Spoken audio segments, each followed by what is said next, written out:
매주 금요일 코너죠. 사만사 이경호 해설위원과 함께하겠습니다. 안녕하세요. 안녕하세요. 자, 오늘은 조갑재 전 월간조선 편집장 만나고 오셨군요. 네, 대한민국 대표적인 보수 언론인이죠. 10여 년 전에 월간조선에서 이제 퇴직을 하셨고요. 네. 지금은 퇴직 후에 작은 언론사, 사실상 1인 미디어 차려가지고 또 유튜브 채널도 운영하고 있고요. 여전히 현역 언론인으로 활동하고 계신 분입니다. 기자 생활을 한 지 50년 넘었을 텐데 여전히 왕성하네요. 광화문에 사무실이 있는데요. 작은 오피스텔에 사무실 만들었는데 거기에 여전히 매일 출근하고 계시다고 합니다. 네. 직접 사무실 찾아가서 한번 만나봤습니다. 네, 서울 광화문의 오피스텔에 마련된 조갑재닷컴이라는 회사입니다. 70대 후반 나이지만 여전히 매일 출근해서 기사 작성하시고요. 또 유튜브 콘텐츠 직접 만들어서 방송하고 계십니다. 대한민국 대표 보수 언론인으로서 평가받는 것에 대해서 어떻게 생각하는지 먼저 궁금해서 물어봤습니다. 저는 주로 이 거짓말과 싸워온 사람이에요. 그러니까 거짓말 킬러라 그럴까? 그러면서 어떤 주의자보다는 사실을 추구하는 면에 집중을 해왔습니다. 사실관계를 분명하게 밝히자. 그 사실관계에 제일 중요한 게 거짓말과 진실을 이렇게 구별해 주는 게 기자 임무 아니겠습니까? 그래서 저는 기자를 팩트 파인딩 스페셜리스트라고 합니다. 그렇게 부릅니다. 그 임무에 비교적 충실했다고 생각합니다. 한쪽 진영으로부터는 훌륭한 기자라는 평가도 받으시고 또 다른 쪽 반대편 진영으로부터는 너무 보수적인 언론인이다. 네. 그런 평가도 받으시잖아요. 그런 평가에 대해서는 어떻게? 당연하죠. 한국에서 기자 생활하면 반드시 양쪽으로 비판을 받아야 합니다. 한쪽으로부터 비판을 받는다든지 한쪽으로부터서만 칭찬을 받으면은 그 기자는 제대로 일 안 했다는 이야기죠. 왜냐하면은 한국 사회가 한때는 우경화되고 한때는 좌경화되고 이렇거든요. 그러니까 저는 항상 중앙선을 걸어갔다고 보는데 한국 사회가 갑자기 90년대부터 왼쪽으로 가니까 나는 중앙에 있는데 자꾸 나를 보고 거꾸라 그러더라고. 오른쪽이라 그러더라고. 저는 제 중심을 잡고 있다고 봅니다. 조갑재 대표 스스로는 나는 중앙선만 걷고 있다 이렇게 생각하시는군요.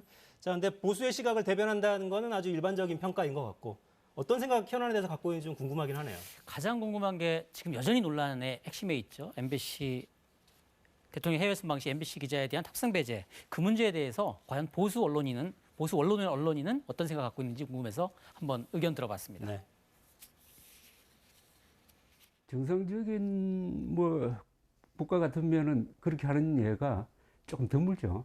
그러나 그동안에 MBC가 윤석열 정부를 어떤 식으로 비판을 하고 공격했느냐를 보면은 저는 윤석열 대통령의 그 조치가 이해가는 바가 있다고 생각하고 저는 MBC를 근본적으로 공영방송으로 보지 않습니다. 선동방송으로 봅니다. 오보를 해놓고도 계속 그 오보를 듣기 위해서 또 다른 오보를 하고 억지를 하고 한다면은 그것은 공영방송으로 볼 수 없죠. 특히 광우병 선동에 대한 책임을 제대로 따졌느냐. 그리고 많은 사람들이 이것까지는 잘 모르고 계시지만은 2003년에 북한에서 제일 죽이고 싶어하는 김현희, 칼 858 폭파범 김현희를 가짜로 모으는 분위기 속에서 MBC가 김현희가 살고 있는 아파트를 비춰줬잖아요. 그래서 거기서 김현희 씨가 불안을 느껴서 다른 집으로 이사를 갔다고. 그런 거 등등 할 게 많습니다. MBC에 대해서는 할 이야기가 많아요. 그래서 윤석열 대통령의 그 조치가 이해할 수 있다고 생각합니다.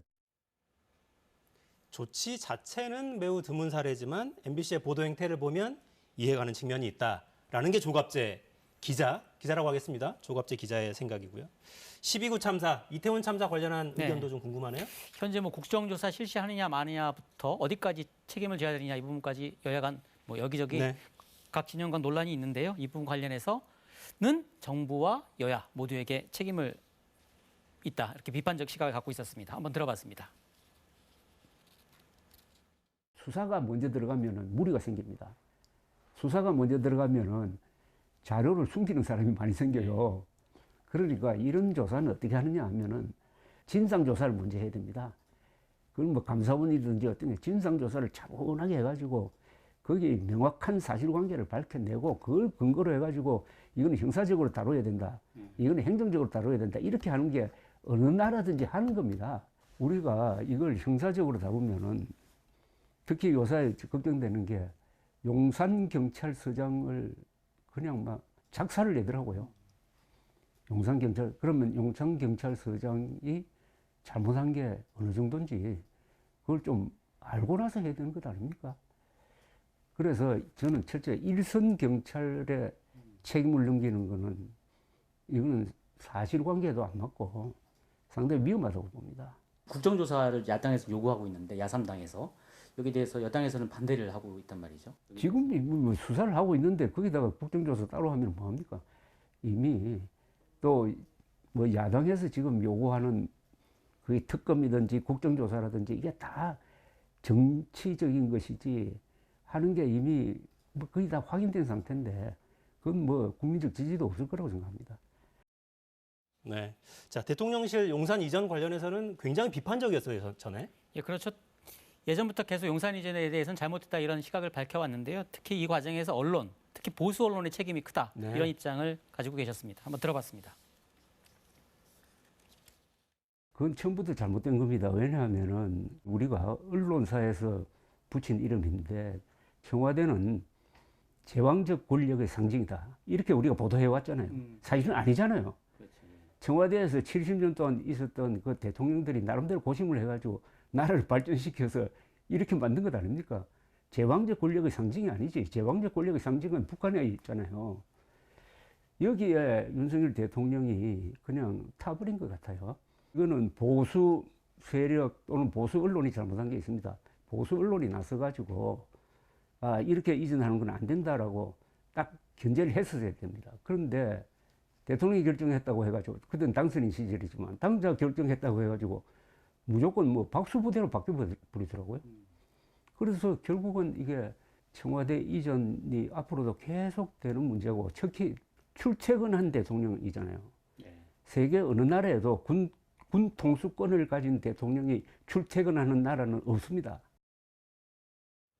네, 동선이 노출되면 경호 문제도 생길 텐데 이렇게 놔둬도 되느냐 뭐 이런 문제 제기로 보이네요. 자, 외교 현안 관련해서도 입장 굉장히 열심히 밝히잖아요. 최근에 또 관심 있는 게 한일 관계 부분인데요. 네. 한일 관계 앞으로 또 어떻게 진행될지, 또 강제징용 배상 문제 여전히 한일 간에 해결되지 못하는 문제인데 이 부분은 과연 어떻게 해결되는 것이 좋은지 의견 한번 들어봤습니다. 문재인 정부 때는 한일 관계가 굉장히 안 좋았는데 윤석열 정부에서는 한일 관계가 이전보다 좀 나아질 거라고 보시나요? 상당히 나아졌죠, 이미. 아마 제일 잘하는 분야 중에 하나입니다. 한미 관계를 정상화시키는 건 너무나 당연하고 한일 관계를 좋게 만드는 게 윤석열 정부의 가장 큰 공으로 인정될 것이라고 저는 봅니다. 그런데 이 문제는 외교적 용어로 유명한 이야기 있지 않습니까? agree to disagree. 합의하지 않는 데 대해서 합의한다는 뜻으로 해가지고 이런 걸 원래 논의를 천천히 하고 하면서 세월이 해결을 하도록 만드는 겁니다. 그러니까 여기에 본격적으로 하려면 그 일본 기업 무슨 압류해가지고 그걸 팔아가지고 현금화해야 안 됩니까? 그러면 일본에서 가만 안 있죠. 그렇게 하지 않는 이 상태에서 동결하는 게 제일 좋다고 생각합니다. 동결하는 게 좋다. 피해자들은 소송하고 계속해서 배상해라 요구하고 있는데 조갑재 기자는 동결하는 게 해법이다라고 좀 주장을 하고 있습니다. 자, 최근에 우리도 핵 가지자, 전술핵 재배치하자 뭐 여러 의견들 나오는데 그 부분은 어떻습니까? 특히 보수 세력 쪽에서 그 얘기가 많이 나오고 있는데요. 사실 조갑재 대표도 우리가 핵을 개발한다는 거 이거 자체는 좀 부정적이었습니다. 하지만 네. 다른 방법으로 핵대 균형을 맞출 수 있는 부분이 있으니 그 부분을 추진해 나가야 된다 이렇게 의견을 밝혔습니다. 한번 들어보시죠. 북한이 이미 핵무장국가 된 것 아닙니까? 그건 팩트잖아요. 그러면 우리가 할 수 있는 것은 핵 대 핵의 균형을 맞추는 건데 핵 대 핵의 균형을 맞추는 방법은 여러 가지가 있습니다. 전술핵 재배치도 있고 그다음에 미국이 말하고 있는 핵 우산을 강화를 해가지고 한반도 근해에 말하자면 핵 미사일을 실은 잠수함을 거의 상시적으로 배치한다든지 하는 여러 가지 방법이 있으니까 그것도 결국은 핵 대 핵의 균형이에요. 핵 대 핵의 균형을 맞춰놓고 북한에 대한 제재는 풀지 않고 그다음에 북한의 인권 문제 계속 제기를 하고 해가지고 결국 김정은 정권이 무너져야 핵 문제 해결되는 거지. 그 다음에 우리가 자유통일로 나가야 되죠. 핵 대 핵의 균형을 맞춰야 한다. 자, 보수 원로 시각을 좀 들어본 겁니다. 판단은 시청자 여러분께 맡기겠습니다. 다음 주에는 진보 쪽 원로 의견을 좀 들어본다고요? 예, 권영길 전 민주노동당 대표, 전 민주노총 언론노조 위원장이기도 하죠. 지금은 네. 은퇴하셨는데요. 직접 찾아가서 만나뵙고 한번 얘기 들어보겠습니다. 네, 다음 주에는 진보의 이야기를 한번 들어보겠습니다. 이경호 해설위원이었습니다. 고맙습니다. 네, 사사건건 이번 주는 여기까지입니다. 월요일에 다시 뵙겠습니다. 다음 주에도 4시엔 사사건건.